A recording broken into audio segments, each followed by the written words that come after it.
I am Bello. I am youth. I'm a farmer. I'm strong, I'm bold, and I'm beautiful. I'm the face of agriculture. Keep watching Hangout with youths in Agric. Thank you.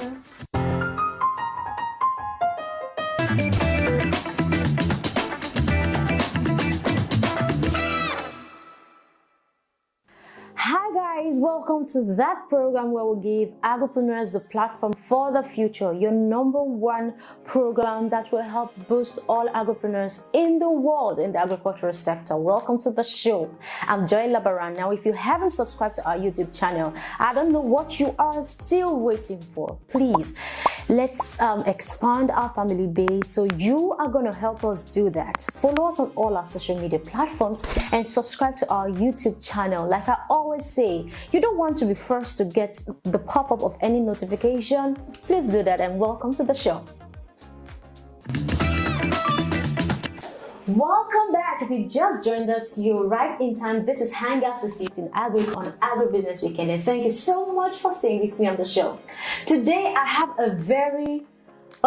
first of all, I have a youth, and it's very vast. When I say it's very vast, okay, don't worry, you get to know him as we go on the show. Like, he can talk about youth in agriculture, for Africa. Am I correct?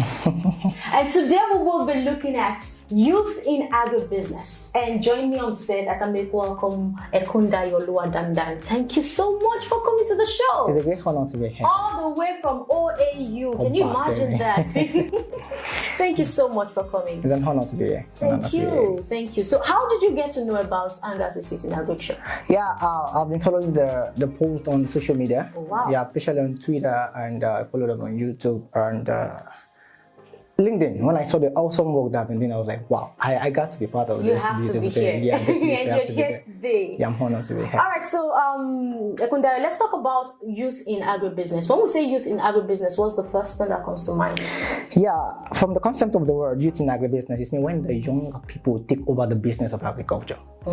When the agile people who have vast knowledge of education, and are able to put knowledge into practices, and they need to put the educational factor of agriculture and change it to business, the narration of agriculture being from the conceptual way it has been so far in our forefathers' time, and changing the narrative that the technology part of knowledge of education gained from school and handling them into realization through adequate implementation of knowledge. But so many youths do not see agriculture beyond the four walls of the farm. What do you think is the cause? Yeah, the reason is the knowledge factor. Okay. And when I say knowledge factor is what you know that you can do, and is the knowledge you're actually built with, or what you're actually made of that you can actually express yourself with. Okay. So if they are sensitized adequately with the right information that is beyond the four corner of the farm, of the classroom, or the mindset they have towards it, then to actually ginger them to put into practice the beyond farming of agriculture. So what are the advantages when youth begin to see agriculture as beyond farming to agribusiness? Well, there are a lot of advantages for me, basically, because I will use myself as an example. Okay. It actually enabled me to use my technical know-how to change the narration of agriculture. Okay. Now, what I mean is this. The way our forefathers have been doing agriculture from their own perspective is multiplication. Okay. But with the help of technology, we can actually multiply in a smart way. Than you can actually cop some things up and actually forward with steps. So it allows technical opportunity for students to just, or youth basically learn youth world students to actually implement the technical know-how of agriculture in the business part. So when we say agriculture, youth in agribusiness, the only thing that comes is it just related to technology? No. Okay. They have the input services for agriculture, in which people don't actually pay attention to. We have the information part of agriculture, people don't actually pay attention to that. We have the services, other services, the research, a lot of opportunities in agribusiness itself that people don't actually pay attention to. The mindset created while learning, while growing up is that everything based on farming. You have to go to farm. And with the dynamic way that the institution have based students, let me start from the conception, from the grassroots that farmers are poor people, farmers, they're not nobody to just reckon with them. Exactly. And someone would say it's not sexy enough. I think that from the Commissioner of Agriculture, Lagos State, says we need to make agriculture sexy. Exactly. Because we have to incorporate modeling into agriculture, because we have potential, a lot of potential out there that they can actually change the narration of agriculture. So thereby, we need to just bring the right mindset to changing the narration by being practical ourselves to what we are pitching out to people. So if they say farmers are poor, be an example and show them that you are not poor.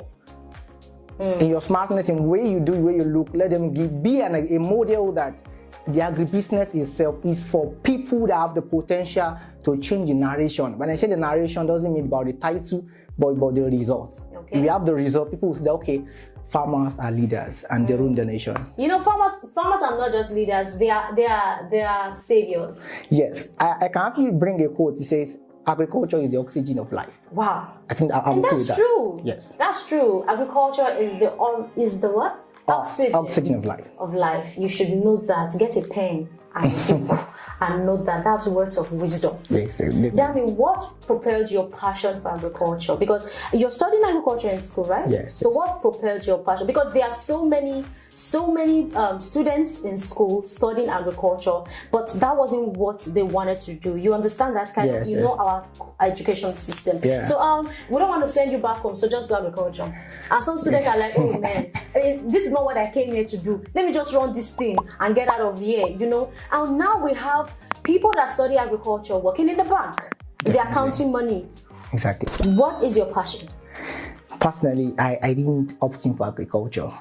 So you're one of them? I'm one of them.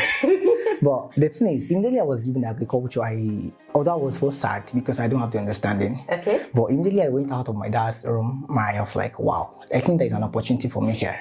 So I have this growth mindset that, okay, if people are not making it in this sector, I'm going to make impact in this sector. So that was the mindset I started with.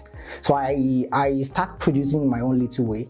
And I told myself, if what I could do is just to raise the mindset of people who can actually change this stuff with me, then I'll be glad. And what have you been doing since then? Well, I've tried my best so far, and God is helping me. At least so far so good. I've reached about 2,000 youths in the agribusiness, not agriculture, the business part. Amazing. And we go for outreach for students, not basically for agriculture, but we nurture people mindset towards growth and development. So we channel their strength into what they have interest in doing. We have quite a number of them. I don't want to mention him because they are actually doing well. So by what we're able to do, because of the little result we have, when people start seeing the results, start DMing me, okay, wow, I saw this that you do, I'm happy. At least I can recall I've received quite a number of messages on Twitter that your messages, your posts actually inspired me to start my family. Wow. At least while I was doing people don't actually know that I didn't practice much. Okay. I was only using my backyard. Wow. So that my backyard, I consulted for someone that started 1 acre. Okay. From that 1 acre, I was given the land to practice. So what agribusiness do you do? Yeah, I do the production aspect. Okay. And processing. Okay. So I do basically organics, vegetables and fruity vegetables. Then I do livestock. Okay. So that's what I actually make myself on. Okay, so when you started your agribusiness, what was it like? So I'm indirectly asking you, what do you think is the procedure for starting an agribusiness? Yeah, the first procedure of starting is the mindset. What are you after? What problem are you solving? Because I told myself, no matter what it might take, I'm going to solve the problem of quality. All right, so for my discovery, I've discovered that people just eat to survive, not to live. So what's the difference? Yeah, the difference is this. You just want to put something in your stomach and just not minding the nutritional benefit you are getting from it, and not minding the quality or the stage of what you are taking in, you're consuming. And you just have to put something very fast, maybe due to work or your schedule, and just get it up from that. But when you eat to live, you are satisfied that, okay, although what I'm taking is not in large quantity, but I'm taking the quality. Okay. So something of nutritional benefits, you are okay, if I'm taking a spoon of this, with right composition, I'm cool.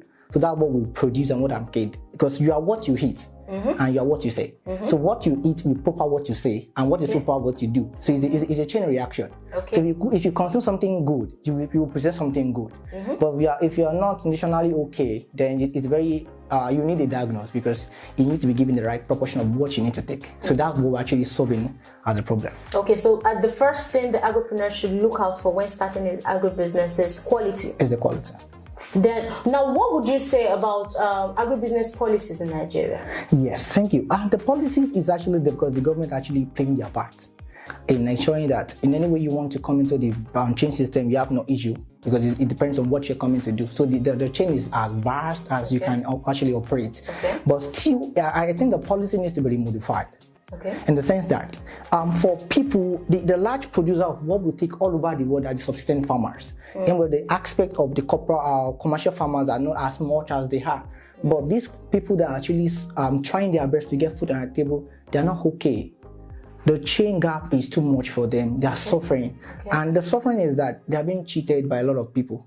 So we need the aspect of, I won't say the government, but I would say the leaders on the chain for adequate guidance of young people coming into this sector for agro-mentorship.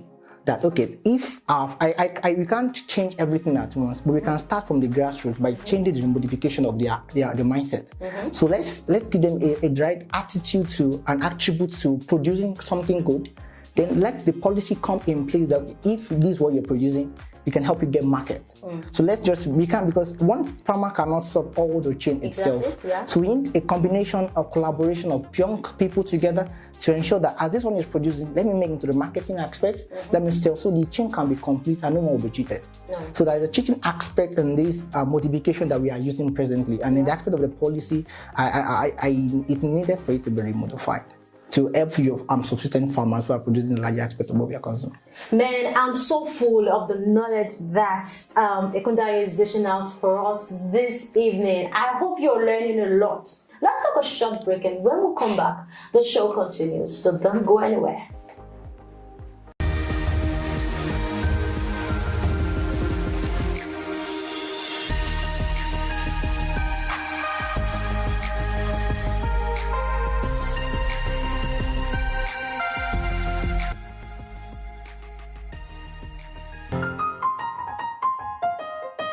Watching Hangout with youths in Africa. Thank you. Are you looking for the most suitable swallow for your soups?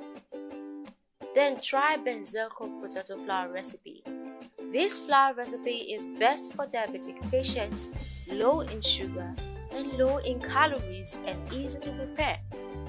Now to place your orders, call these numbers displayed on your screen. Benzerco potato flour, your #1 potato flour recipe.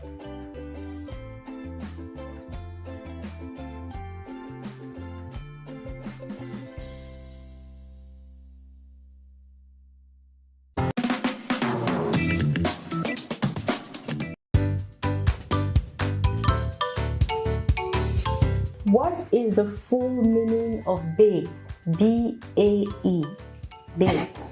Well, to me, it's something different, might be black and excellent. List 5 fruits. 5 fruits. Okay, mango, lemon, fruit, mango, lemon, orange, cashew, then citrus. Counting 3s to 51. 3s to 51.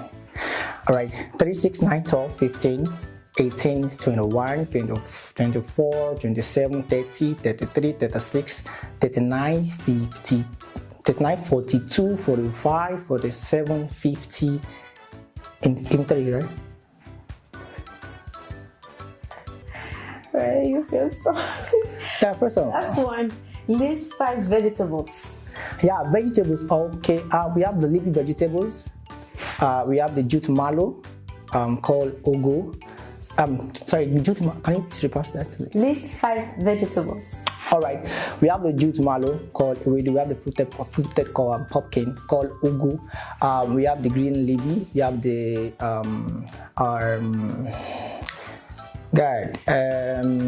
leafy. We have spinach. We have the spicy leaf. Get up to 5. All right. Wow, Dami, well done. Yeah, thank you. And those names we're calling, like the ugu and were they the botanical name or? Yeah, the fruited pumpkin is the common name they call it. Not finished school. People that didn't finish school. That is amazing. I want to give a special shout out to all our partners on Hangout with Teaching Agric. Thank you, the Tony Lumilu Foundation. Thank you, Solis Farm Lab. And thank you, the African Farmer Stories. Thank you so much for sponsoring this program. Thank you for all you're doing. And so, thank you so much, Dami, for coming to the show today. I've learned a lot from you, seriously. And I can say, so you believe me when I said it's vast. It's very, very vast. And I want to say thank you for all you do. Thank you. Also, we see your updates of some of your outreaches and some of the advocacies that you do in OAU. I really hope that I will come there someday. Yeah, we're expecting you. Like agribusiness, we are going to bomb that school someday. Yeah, expecting you. We're glad to welcome you guys. All right, so this is where we draw the curtain on today's episode of Hangout with Teaching Agric. Thank you so much for staying with me till this time. Until I come your way next time, don't forget, follow us on all our social media platforms and subscribe to our YouTube channel. Please help us to expand our family base. Until I come your way next time, do have a good evening. From I and Dami on the studio is bye for now. Bye. Thank you.